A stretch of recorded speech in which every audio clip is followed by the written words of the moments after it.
বাবার মৃত্যুর পরে সন্তানরা ঢাকা থেকে ধরে আসছে ইঞ্জিনিয়ার, ডাক্তার, প্রফেসর, কিন্তু জানাজার নামাজ পড়াবে একজনেরও যোগ্যতা নাই। ও প্রিয় ভাই শোনো, তোমার সন্তান যদি জানাজার নামাজ ইমামতি করে পড়াতো, 3 নাম্বার তাকবীর দেওয়ার পরে একটা দোয়া আছে, আল্লাহুম্মা গফিরলি হাজ্জিনা ওয়া মাইয়িতিনা, আছে কিনা? ওই দোয়াটা ইমাম সাহেব পড়ে, তার মুখ দিয়ে আসে, ও আমার রব, আমাদের মৃত বাবা, আমাদের মৃত মাতাকে ক্ষমা করো, আমাদের জীবিতদেরকে ক্ষমা করো, মৃতদেরকে ক্ষমা করো। আল্লাহুম্মা গফির লাহু ওয়ারহামহু ওয়াফিহি ওয়াফু আনহু ওয়াকিম নুজুলাহু ওয়াসি মুদখালাহু।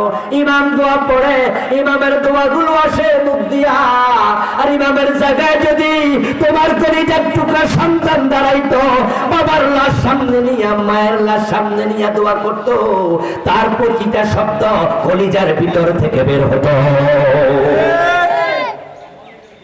চোখের পানির কারণে বাবার জীবনের গুণ আল্লাহ মরার পর পর ক্ষমা করে দিত, কবরে রাখার আগে মাপ পাইয়া যেত। এ কোরআনের মাদ্রাসা সন্তান দেন।